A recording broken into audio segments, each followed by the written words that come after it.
हम पढ़ चुके हैं तुलसीदास भक्ति काल से, जायसी भक्ति काल से, और अब हमारे पुराने कवियों में आते हैं विद्यापति। कौन आते हैं? विद्यापति। कवि विद्यापति आदिकाल और भक्ति काल के बीच का जो संधि काल था उस समय के माने जाते हैं। हिंदी साहित्य के इतिहास में 4 काल है, सभी को पता है। एक साथ से रिपीट करिए। पहला आदिकाल, पहला कौन सा है? आदिकाल। दूसरा भक्ति काल। तीसरा विधि काल। और चौथा आधुनिक काल। आधुनिक कवि अपन पूर्व में ही पढ़ चुके हैं। कुछ समय पहले भक्ति काल में आने वाले कवियों का अध्ययन किया। अब आज जो कवि हम अध्ययन करने जा रहे हैं विद्यापति, वह आदिकाल और भक्ति काल की जो बीच की कड़ी है संधि काल, उस समय के प्रमुख कवि माने जाते हैं। ओके, विद्यापति के बारे में बेटा बताना चाहूंगी। इनका मैथिली भाषा पर पूर्ण अधिकार था। इन्हें मैथिल कोकिल क्या कहा जाता है? मैथिल कोकिल। ओके, इसके अलावा ये अपभ्रंश के भी जाने माने कवि थे। अपभ्रंश भाषा के जो आदिकाल में चलती थी। इसके अलावा संस्कृत पर भी इनका अधिकार था। संस्कृत भी इनको बहुत अच्छी आती थी। विद्यापति कवि के बारे में कहा जाता है कि ये प्रकांड पंडित थे और बहुत होशियार थे। बचपन से ही होशियार थे, प्रकांड पंडित थे। हमारे सिलेबस में जो पदावली है, ओके, वो कौन सी भाषा में है? मैथिली। कौन सी भाषा में है? मैथिली। इसके अलावा कवि विद्यापति की प्रमुख रचनाओं में कीर्तिलता, कीर्ति पताका, पदावली, लिखनावली और भू परिक्रमा, ये रचनाएं इनकी प्रमुख है। जिनमें कीर्तिलता और कीर्ति पताका ये दोनों अपभ्रंश भाषा है। कौन सी भाषा में? अपभ्रंश भाषा। और पदावली है, वह कौन सी भाषा में है? मैथिली। कौन सी भाषा में है? मैथिली। इसके अलावा कवि विद्यापति का प्रमुख रस भक्ति एवं श्रृंगार, भक्ति एवं श्रृंगार। बेटा, इन्होंने श्रृंगार की वियोग दशा का भी वर्णन किया है, भक्ति रस का भी इन्होंने वर्णन किया है।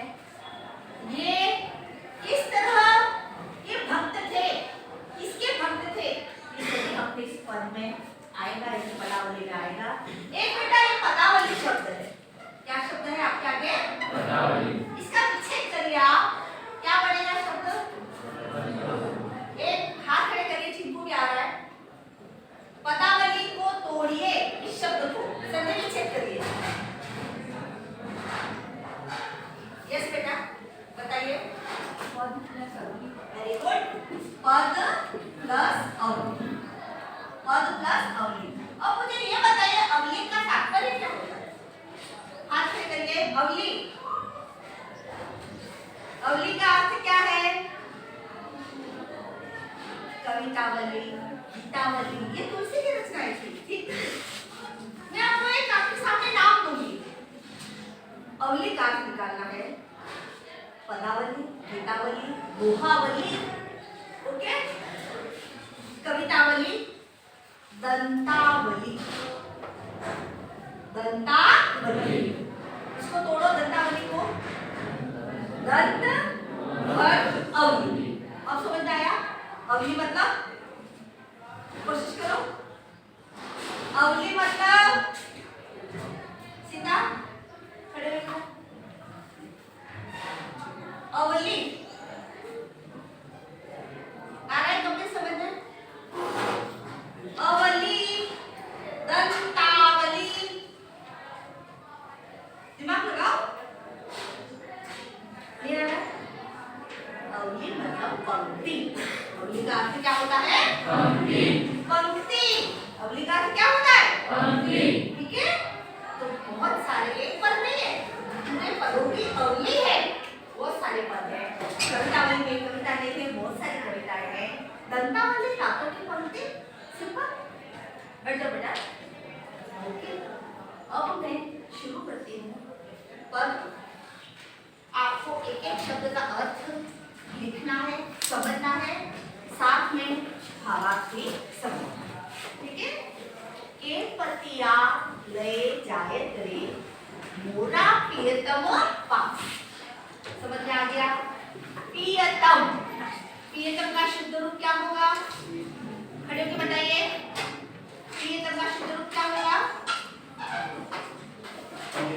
प्रियतम शुद्ध रूप क्या होगा? यहाँ पर जो यानी कि कृष्ण भक्ति के लिए आतुर है, नायक से मिल बैठे ना, नायक से मिलने के लिए वो कह रहे हैं कि मेरे के पतिया ले जाए। भाषा कौन सी है? मेरी। कौन सी भाषा है? मेरी। पतिया, पतिया मतलब पति, पतिया मतलब पति। चिट्ठी, कि मेरे संदेश को, मेरे पत्र को, मेरे चिट्ठी को मेरे प्रियतम के पास कौन लेकर जाएगा?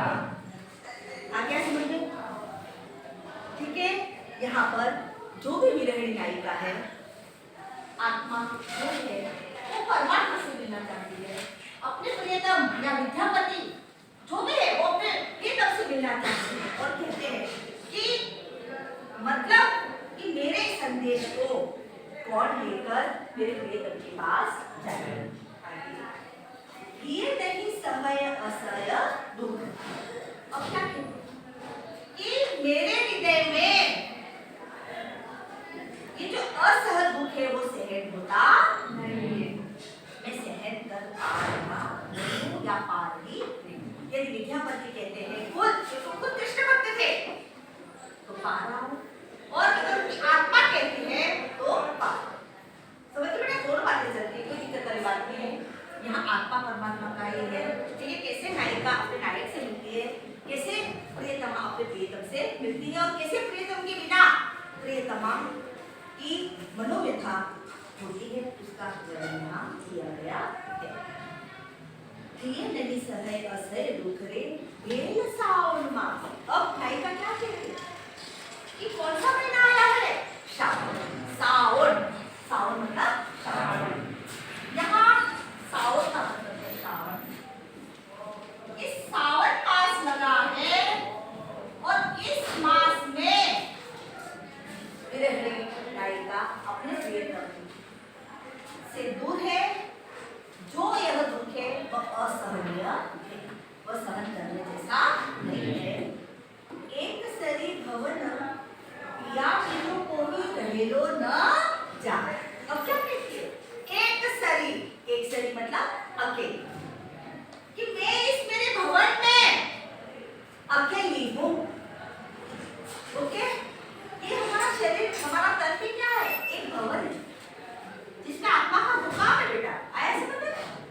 तो एक सरी भवन अकेले रहेलो नहीं जाए। कहती है कि मैं मेरे महल में, मेरे भवन में अकेली हूँ, मुझसे अकेला रहा नहीं जाता।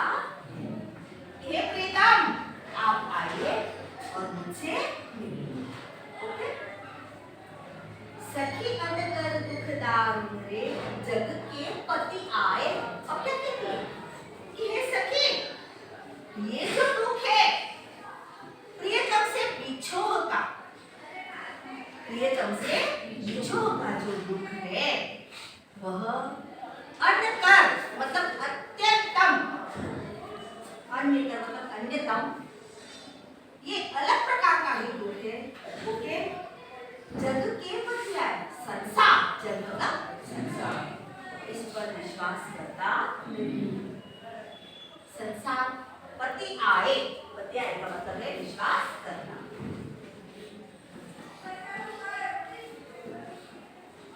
जग को मेरी इन बातों पर विश्वास होता नहीं है।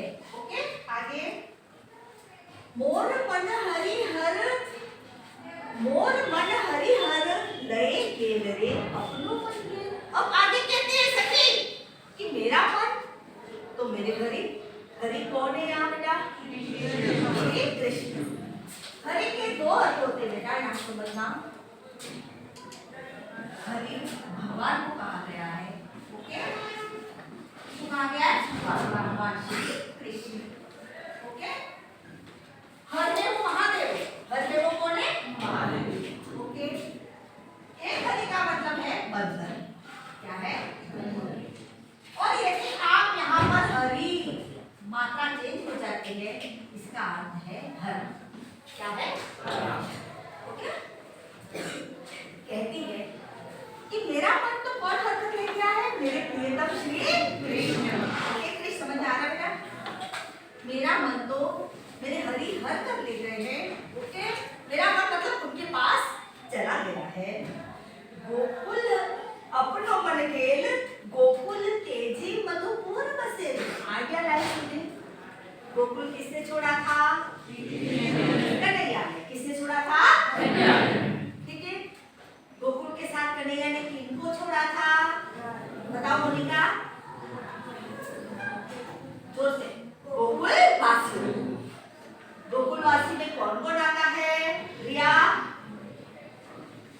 जो उनके चारों तरफ घुमा करती थी, कौन थी गोकुल में? गोपियाँ। कौन थी? गोपियाँ।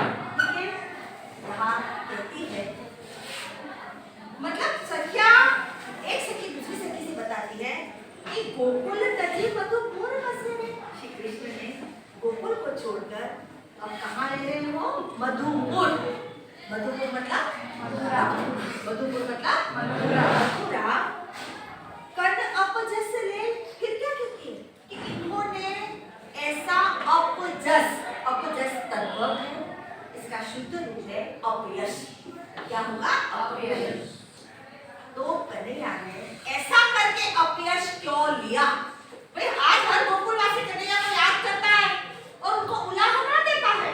गोपियां कृष्ण को उलाहना देती है, उद्धव को बताती है कि तुम्हारे कृष्ण तो कब आएंगे पता नहीं। सारी बातें अपन मेरे सूरदास के पदों में कभी आपने छोटी कक्षाओं में पढ़ी है। गोपी उद्धव संवाद हमने पढ़ा है। ओके, तो ये उलाहना दी जाती है। तो ऐसा कृष्ण ने अपयश क्यों लिया है? ओके, ऐसा विद्यापति कहते हैं, विद्यापति कई गावल ने धनी धरु मन आस।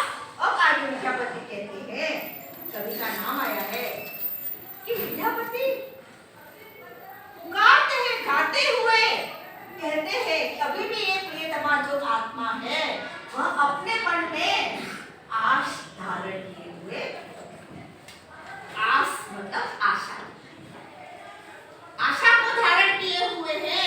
कौन सी आशा? आगे आओ तो तोर मन भावन रे एवी कार्तिक मास।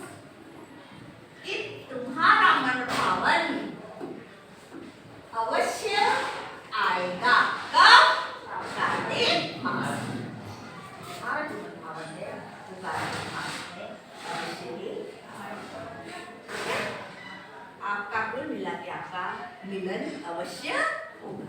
अभी भी प्रियतमा आस लगाए हुए है, मतलब जो भी कृष्ण से मिलना चाहते हैं, यहाँ तो विद्यापति कृष्ण के परम भक्त थे, वो मिलना चाहते हैं, उनकी आत्मा मिलना चाहती है, वो आस लगाकर